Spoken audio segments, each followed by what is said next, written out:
cuando ya se hacen las elecciones autonómicas y Jerónimo Saavedra pues es nombrado presidente, pues un día me llamó para si quería asumir la Consejería de Educación.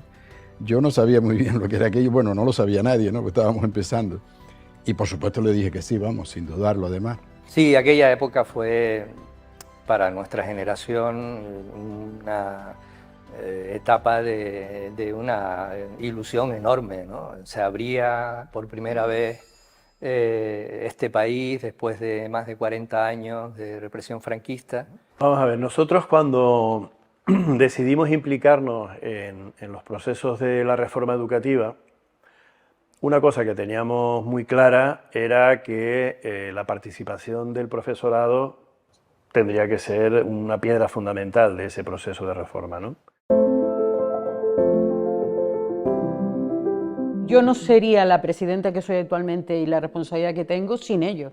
Es decir, sin Pedro, sin Lola, sin Ramón, sin Orlando. Es decir, ha sido una trayectoria de 35 años. El Consejo Escolar de Canarias tiene una idiosincrasia muy peculiar en dos aspectos. Uno, en que remarca la idea de promover la identidad canaria, y la otra, de la propia elección de los miembros de los sectores, sobre todo del presidente, por parte de la propia asamblea. Porque estamos en una sociedad plurilingüe y multiculturales, pero tiene que haber un punto de encuentro, si no nos vamos a guetos. Es que la globalización es positiva, claro, pero la globalización también está matando la posibilidad de la identidad. Yo estoy totalmente de acuerdo. La identidad es un elemento de fortaleza y de unión, no solo de los canarios, sino de los que se incorporan a vivir aquí. De ahí entendimos un poquito que era necesario que el tema de la educación afectivo-sexual estuviera vinculado a la defensa de la escuela pública, y nos vinculamos a Tamonante, ¿no? Es decir, que nuestros orígenes estuvieron realmente engarzados en el movimiento feminista y en el movimiento de renovación pedagógica. El colectivo de Mujer y Educación, de reflexionar sobre la igualdad y la equidad, dice, oye, aquí falta algo, y en esa campaña que el colectivo pone sobre la mesa, oye, ¿y el sexo qué? ¿Qué pasa con el sexo? ¿Dónde está? Del ombligo saltamos las rodillas.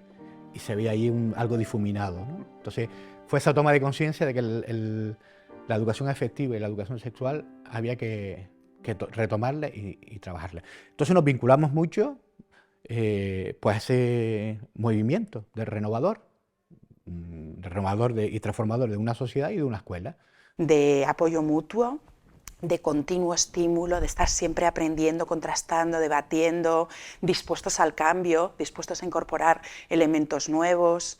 Y esa manera de trabajo y de estar y de ser, yo creo que la gente lo ha valorado mucho y se ha sentido parte y ha querido seguir ser parte de ese espíritu de Arimaguada. Y por ello hemos elaborado, fue en las jornadas un elemento central, fue elaborar un manifiesto. Y creo que también el éxito tiene mucho que ver con que todas las actividades que fueron poniéndose en marcha desde Arimaguada, la gente las sintió como propias, sintió que hablaba de sí misma, hablan de mí, hablan de mis necesidades, ¿no? Hablan de lo que me importa. Entonces eso fue generando un proceso como revulsivo de que la gente se fue sintiendo parte de este espíritu de trabajo. Yo creo que muy serio, por un lado. Yo no he trabajado tanto en mi vida, con tanta profesionalidad, con tanto rigor, pero a la vez desde un principio de horizontalidad. ¿Cómo utilizar los medios de una manera pedagógica o didáctica para un mejor aprovechamiento del aprendizaje en los alumnos?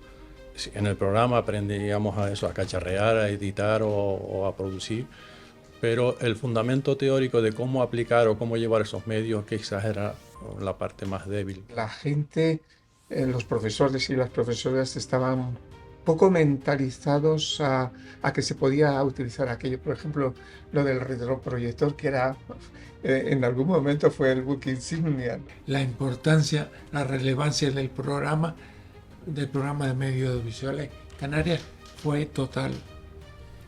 Hicieron mucha formación, que además la formación era como un punto de encuentro de todos los frikis que les interesaba eso. Y después surgió, yo creo que muy ligado al programa, surgió Moaví, que intentó dar un soporte curricular a esa experiencia. El programa tuvo contacto con las los programas que habían en otras comunidades autónomas. Y ahora voy a hablar de memoria de nuevo.